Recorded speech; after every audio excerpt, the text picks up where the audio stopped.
All right, so we are going to finish up the chapter 12. Sorry. We're going to finish up the chapter 12 notes. And so the last part of chapter 12, and yeah, there was a lot. And mostly, with a few exceptions, it was kind of cleanup. We did need to talk about these cum clauses. The concessive, the causal, the temporal. But then they throw in some other stuff about other types of clauses. So, yeah, kind of clean up. Okay. The next thing are conditionals. Now, conditionals, I'm just going to, you know that I'm pretty honest. Conditionals can be the hardest to kind of work with. When it comes to the subjunctive, they're easy enough to identify that it's a condition, but there are 6 types, okay? So 6 types. And what you need to know is that a condition starts or contains. Okay, because sometimes your condition is actually at the end of the sentence. Starts or contains either see or nisi. And I do believe that see non sometimes appears. Okay. So you've got 6 types of clauses. Okay. 3 are indicative. 3 are subjunctive. Okay.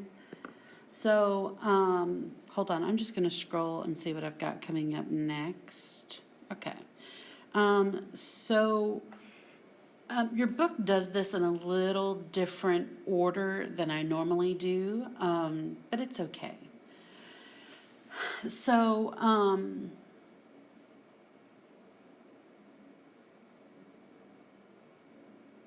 hold on. Okay. So the first one that we're going to deal with, and again, I'm going to scroll down here and make sure. Okay, yeah. Is called future more vivid. Okay, and both verbs will be future or future perfect indicative. Okay, so that's type number 1.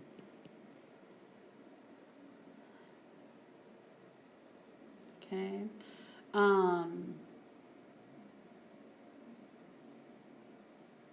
So the next type, and again, I need to see what order they're going in. Okay. So the next type is called future less vivid. Okay. And both verbs will be in the present subjunctive. Okay.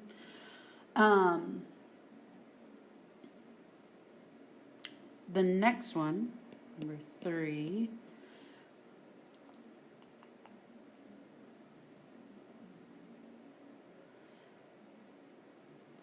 is going to be called contrary to fact present. Okay. Both verbs will be in the imperfect, the imperfect subjunctive. Okay. The next type, we'll put it on the next line. Okay. The next type is going to be called contrary to fact past. Okay. And so with these, both verbs will be in the pluperfect subjunctive.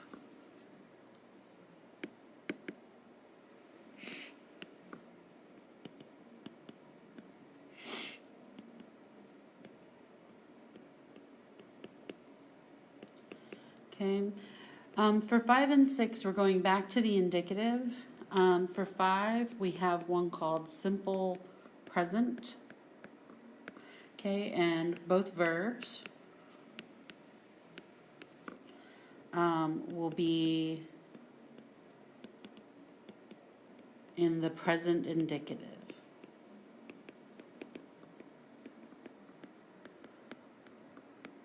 Okay. And last one is called simple past. Okay, and in this one, both verbs will be either imperfect or perfect, maybe even see a pluperfect indicative. Okay. One thing that I kind of didn't talk about can be either active or passive. Okay, that can still come into play. But these verbs and these sentences, these types of clauses don't depend on the voice of active or passive. Okay, they depend on the mood, if it's indicative or subjunctive, and the tense. Okay.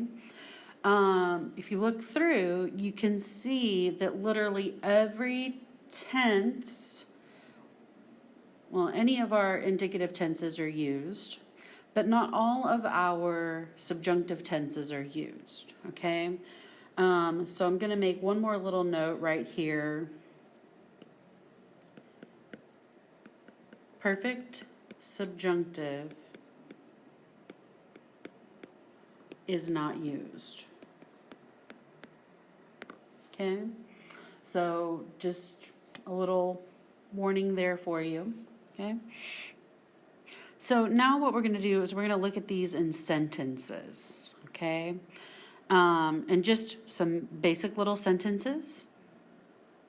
Okay, so here we have our future more vivid. Okay. Sometimes lovingly abbreviated as FMV. So the subordinate clause. The subordinate clause has see or nisi or the see known. Okay, and that should be 2 words there. So that's how you know your subordinate clause. Remember, a subordinate clause cannot stand on its own. Okay, cannot stand on its own. And so it will have the part with if. Okay. So on this first line, we're going to put the tense of our our verb here. Okay, and that is future perfect. And again, it is indicative. Okay, it is also active. Okay, we can throw all that in there. We will always start with if. So if, now, sometimes with future more vivid, your verb that is with see can actually be in the present tense. Okay, so I'm going to put both here, okay, and you'll see what I mean. I'm going to use it first as we normally would, being future perfect. If I will have had money, okay, because that's what pecuniam is, or if I have money. Okay, now this only works when you are talking about future more vivid. okay? So don't try to use it other times when you see the future perfect. It's only going to work with future more vivid, okay? So again, if I will have had money, or if I have money. Now, sometimes we want to start the last part of our sentence with then.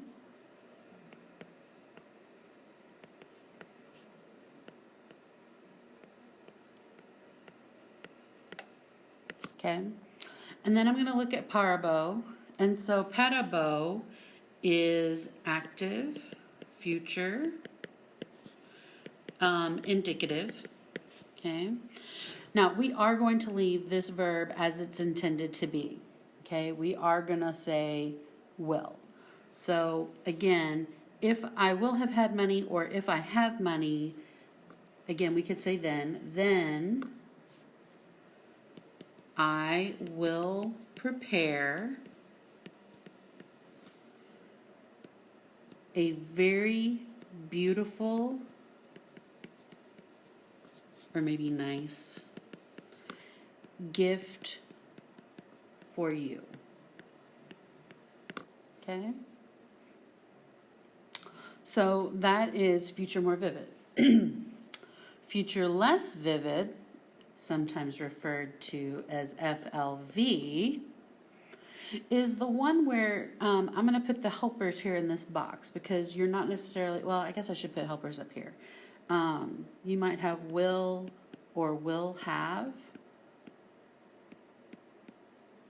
And then the comma means to go to the next part, and will or will have. Okay. So for future less vivid, this is the one that is called should, would. Okay. Now, your book does say, and I don't necessarily agree with it, because usually you're going to see the present. Okay. And that was a little thicker than I meant for it to be. So there we go. We can still see the word now. Your book does talk about that the perfect subjunctive can be used. But I don't necessarily agree. So we're going to do it my way. So habeam, it is active, and it is present, and it's subjunctive. Okay, remember back to when we learned the subjunctive last year, and that the present presented a little more of a challenge. So you have to look for some of those tricks, some of those tells. And so this EA right here tells me that it is present subjunctive. Okay, habeo is a second conjugation verb, and so in the present subjunctive we had EA instead of just E. Okay, so we're going to use should, would here. So if I should have money, okay, I'm going to use then. Oh, and potom here is also active, present, subjunctive. Remember, paro is a first conjugation verb, and so instead of seeing those A's or O's that we would normally see, we're going to see that M. Okay? So again, I'm going to start my sentence with then. Then I would prepare a beautiful, whoops, got a little carried away there, a beautiful / nice gift for you. Hey, and my birthday's coming up, so feel free, right? All right, next is contrary to fact present. Okay, this is the one that uses imperfect subjunctive. And remember, the imperfect subjunctive, we use that present active infinitive. Okay, so I'm going to go ahead and circle them both here. The imperfect subjunctive uses our present active infinitive, that second principal part, as its stem. Okay, so these are both active imperfect subjunctive. Okay? Now, your helpers this time, sorry, I got lost in something. Your helpers this time are were to, let me put a little space there, were to and would. Okay? So here we're going to start our sentence. If I were to have money,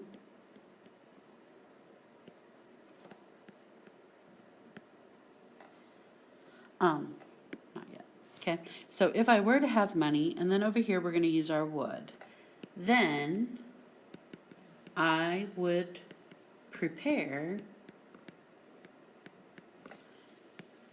a beautiful / nice gift for you. Okay? So that's contrary to fact present. And again, this one, so let's real quick kind of review. Future more vivid uses our either future perfect indicatives or future indicatives. And remember, the future doesn't exist in the subjunctive. Okay? Future less vivid is using that active present subjunctive. And again, your book says that the perfect could be used, but I honestly don't recall ever encountering that. Okay, and then our third one that we've learned so far, contrary to fact present, uses the active imperfect, well, not active, these are active, but it uses, uses the imperfect subjunctive. Okay. All right, so moving on to contrary to fact past. And this is going to be, our helpers will be had and would have.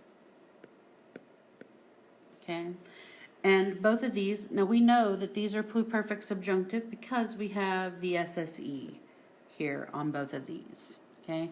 Now these are both active, but again, they are pluperfect subjunctive. Okay?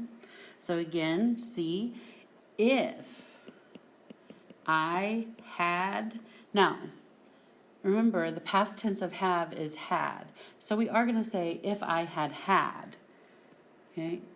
Or maybe if I'd had. Okay? I'm okay with it. But if I had had any money, or maybe just money, if I had had money, then I would have prepared a nice gift. I'm just going to nice. A nice gift for you. Okay? Now, your book kind of uses some slightly different terminology for these last two. This present general and past general is what for years I have been calling the simple present and the simple past. Okay? So I will probably still be saying simple present, simple past, but if you prefer present general or past general, then that is fine. Okay? So with simple present, you are going to, both of these verbs are active. Okay? Notice all of my examples have been active. Okay? But these are present and they are indicative. Okay? And with these, translate as you would in the present tense. Okay, so no specific helpers, and we already know the helpers. Okay, it's the present tense. So if I have money,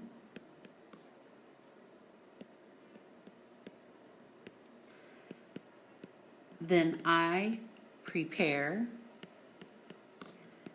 a nice gift for you. Okay. Now, one of the things, oh, it's a very nice gift. I'm sorry. I completely left out my very nices, or my veries anyways. And that's a very, okay, that's one of the things that I don't like doing these not in person, but this is easier, okay? Now, notice that we said you could say that it was present up here in the future more vivid. And that's why I would strongly encourage you to keep it in that future or future perfect up here for future more vivid. Because if you get to the simple present down here, and I'm sorry to scroll, you might end up challenging yourself a little too much or making it harder than it actually is. Because both of these technically are present. Okay. Now that's just my advice to you. If you think you can handle it up with the future more vivid, then good for you. Okay. So the last one is the simple past. And for this one, no specific helpers, but translate as you would in the past tenses. Okay, and so these would be, again, imperfect or perfect or quite possibly even pluperfect, and these would be indicative. Okay, so just do them as you normally would. Okay, so these are both active again, and they are both imperfect, subjunctive. Oh, nope, not subjunctive. I got a little carried away. Indicative.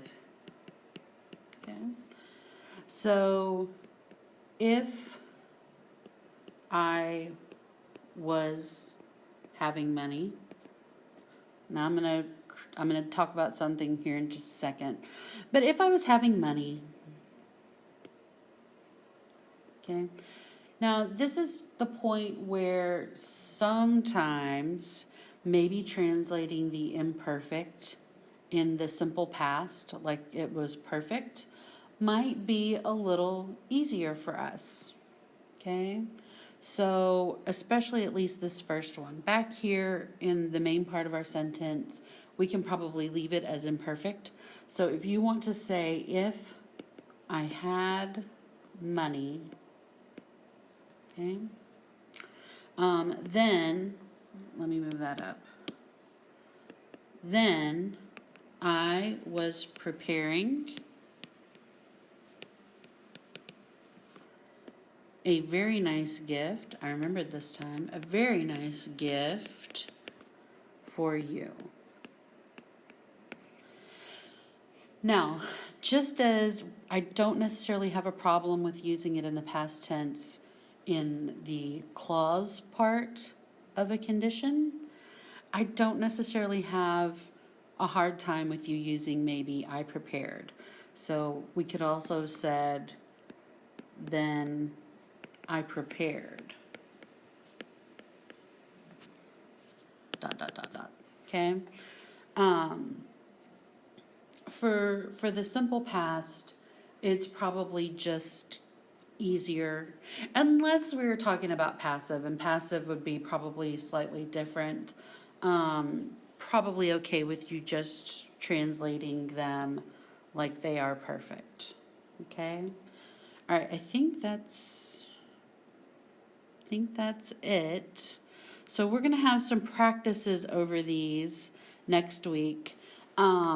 Now, probably a little, okay, as I'm scrolling, probably a little with the other part, where we have these different cum clauses, but very definitely going to have some practices where we're talking about the conditions, and not just identifying that they are a condition, but identifying them and the condition that they are. So again, future more vivid, future less vivid. Contrary to fact present. Contrary to fact past. Present general or simple present. And then past general / simple past. Okay?